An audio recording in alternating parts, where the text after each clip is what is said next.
जय Sai Ram to all my viewers.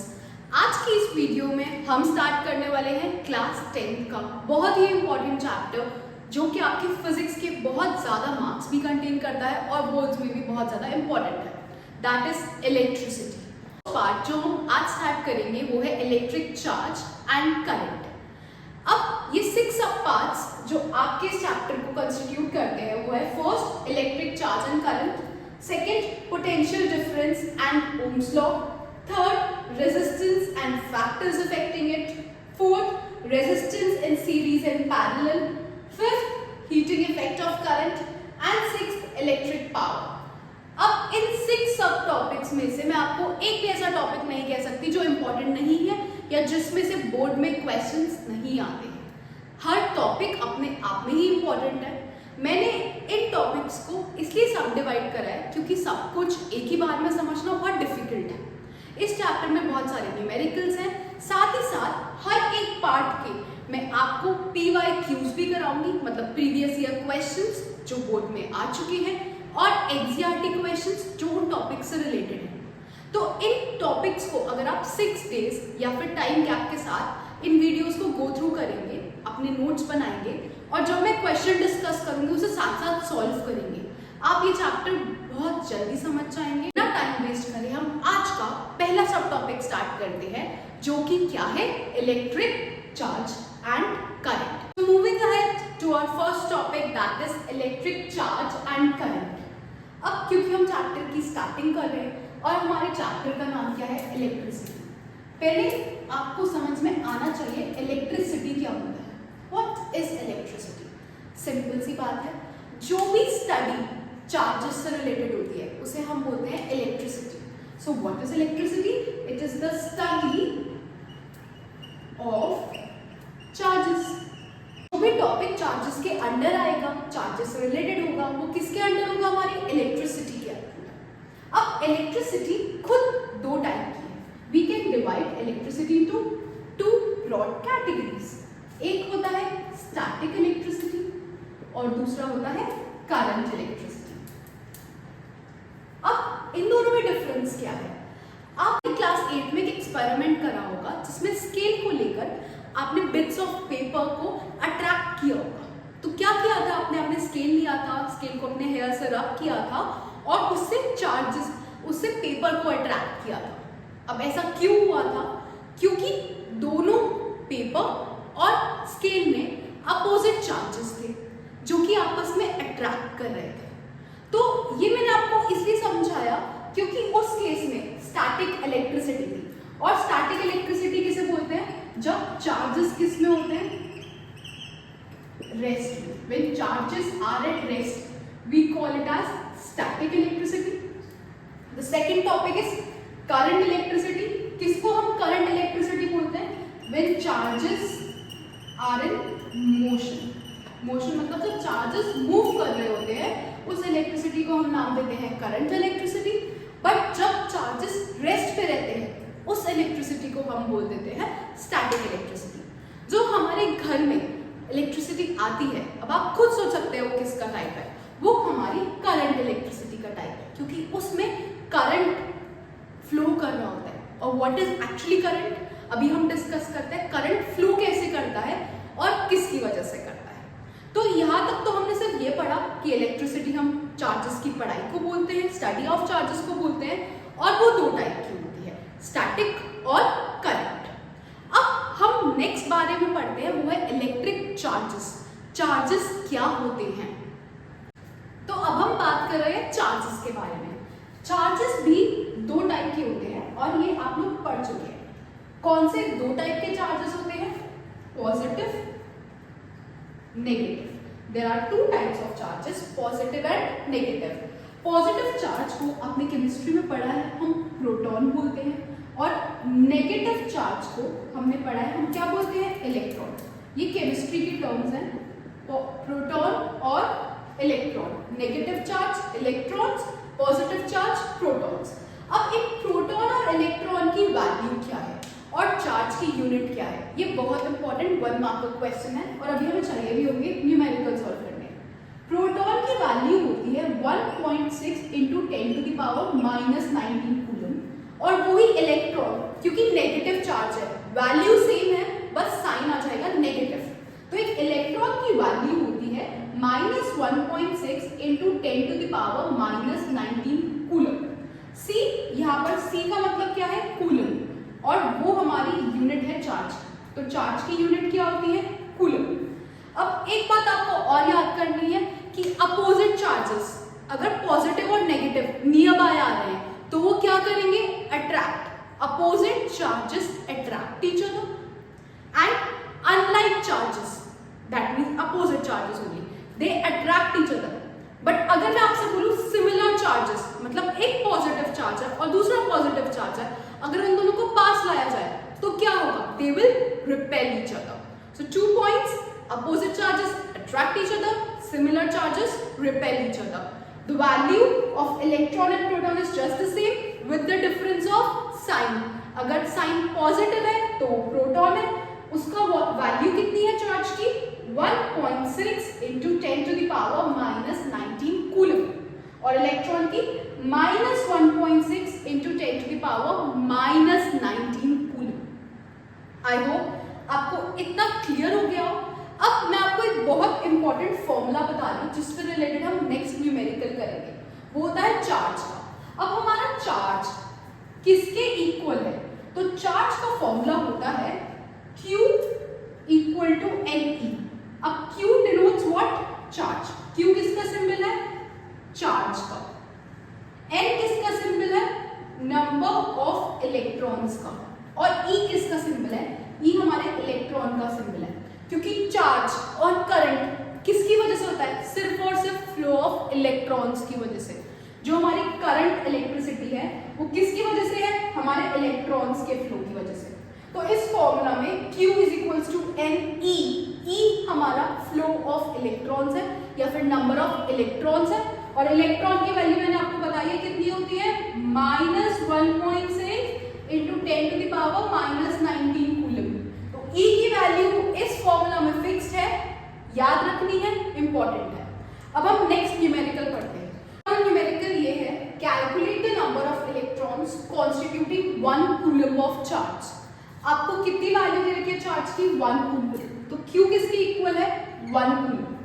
अभी हमने फॉर्मूला करा, जब भी हमें नंबर ऑफ इलेक्ट्रॉन्स कैलकुलेट करने पड़ेंगे या फिर चार्ज कैलकुलेट करना पड़ेगा, तो फॉर्मूला हमारा जाएगा Q is equals to Ne, charge is equals to number of electrons.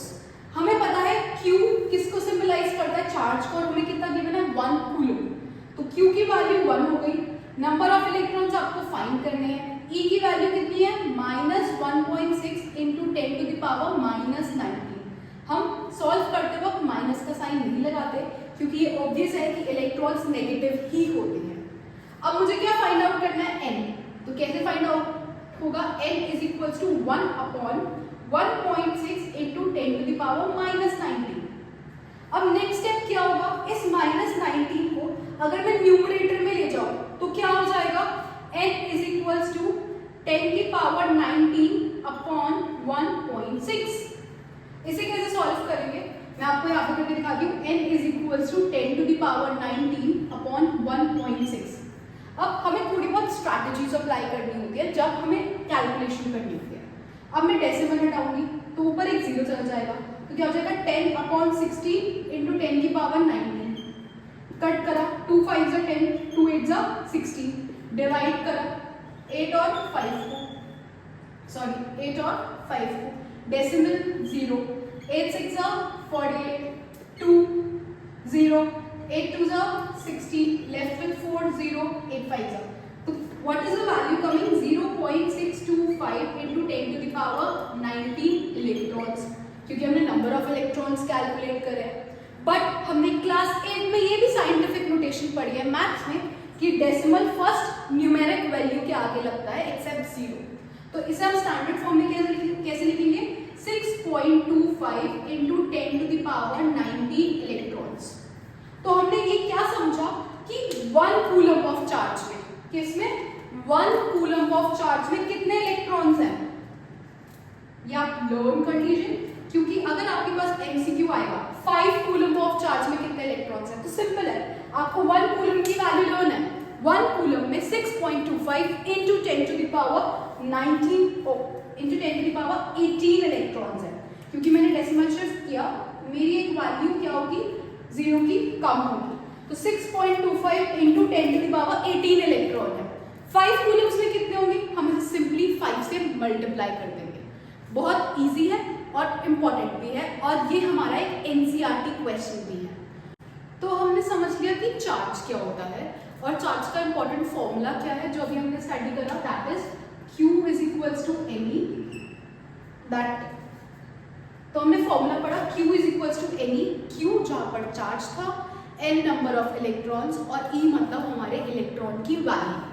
अब हम नेक्स्ट बात करने वाले हैं करंट के बारे में कि करंट क्या होता है। अब करंट क्या है, current is actually the rate of flow of charge. What is current? I do repeat, rate of flow of charge. ये वर्ड रेट का मतलब क्या है, रेट वर्ड फिजिक्स में जहां पर भी लगता है हम उस केस में उसे टाइम से डिवाइड कर देते हैं।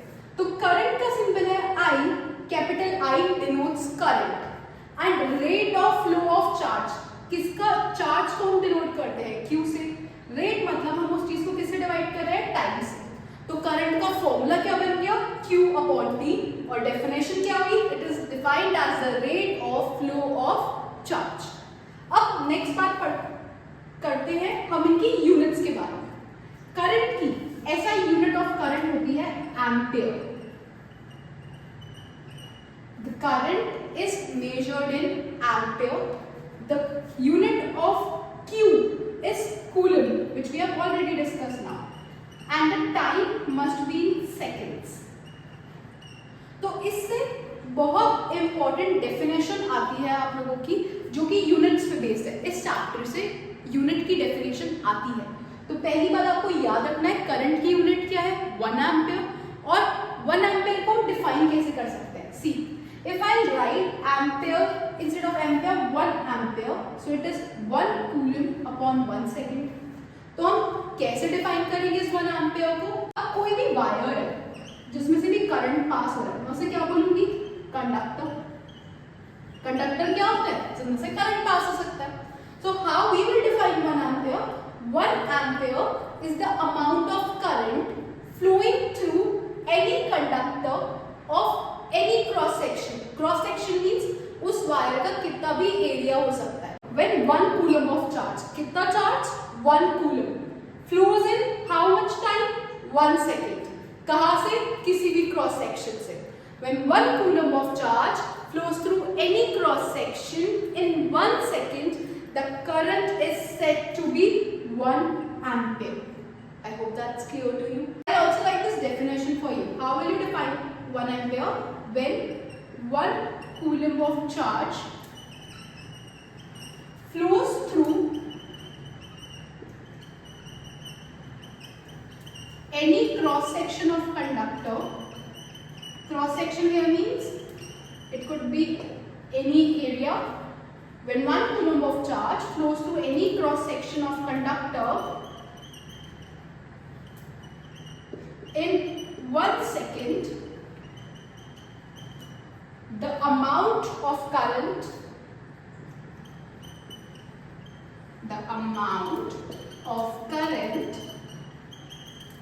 is said to be 1 ampere। क्या बोलूंगी मैं करंट को, 1 ampere. And this is important definition, आपको अच्छे से लर्न होनी चाहिए, और समझ लेंगे तो अपने आप ही आपको इजीली लर्न हो जाएगा। अब नेक्स्ट चीज, मुझे इस कंडक्टर से मेजर करना है कितना करंट फ्लो हो रहा है। So how can I measure amount of current, कि कितना करंट फ्लो हो रहा है इस कंडक्टर से। It's simple, there is a device called ammeter. कैसे बनाएंगे हम एमीटर, जो भी हमारा कंडक्टर है, मतलब जिससे करंट को मेजर करना है, मैं उसे एक डिवाइस से ज्वाइन करूंगी जिसका सिंबल होता है circle with the capital A, and that device is called as ammeter. So ammeter measures the amount of current flowing through the जो भी मेरा कंडक्टर है जिसमें से करंट को चेक करना है, मैं एमीटर उसके साथ लगाऊंगी, और साथ लगाने को हम इस चैप्टर में बोलेंगे सीरीज में लगाऊंगी। कैसे लगाऊंगी? सीरीज में। सीरीज मतलब साथ, एक के बाद एक। So the current can be measured by a device called ammeter, and ammeter is always placed in series. Series मतलब साथ में। And why it is always placed in series? So that we can get the exact information of current flowing through the conductor. Conductor में से कितना current flow हो रहा है, मुझे उसकी एग्जैक्ट इंफॉर्मेशन पता चल जाए, इसलिए मैं एमीटर को सीरीज में लगाती हूँ। I hope that's clear to you. और ये क्या है? मेरा कंडक्टर। अब अगर आपको एग्जाम में है एमीटर का सिंबल, या फिर ये सिंबल बना हुआ आ जाए और पूछे किसका सिंबल है, तो अगर ड्रॉ करने को आए तो सर्कल में ए प्लस माइनस का साइन और बना हुआ आ जाए, तो ये सिंबल किसका है? ये सिंबल एमीटर का है।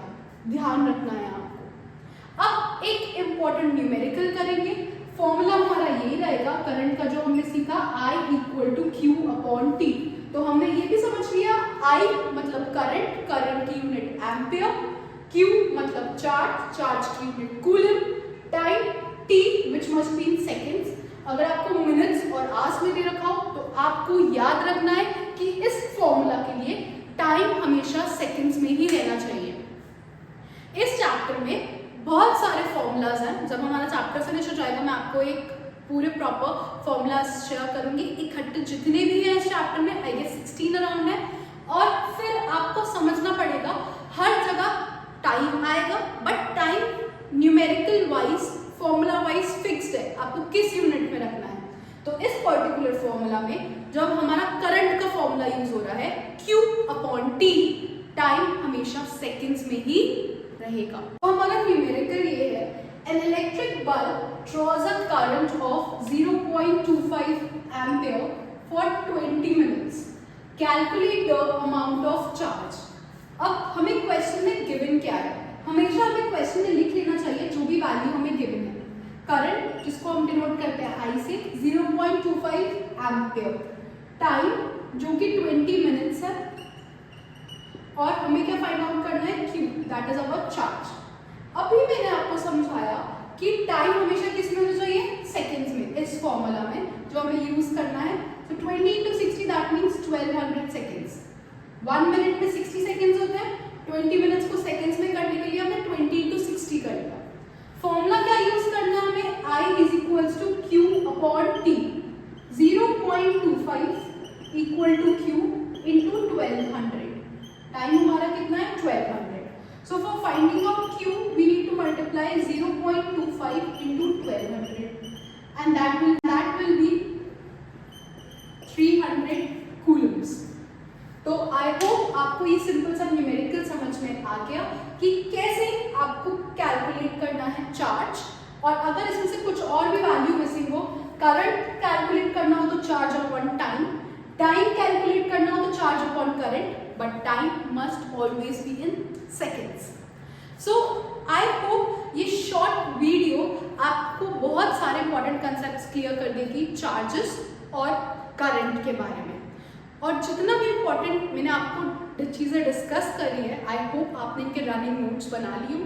नहीं बनाए तो पॉज करके दोबारा देखकर बना लीजिए, आपको बहुत काम आएंगे और इसी में से ही आपका बोर्ड का पेपर आएगा। टाइप के और न्यूमेरिकल्स प्रैक्टिस करिए, अपने कंसेप्ट्स को क्लियर करिए।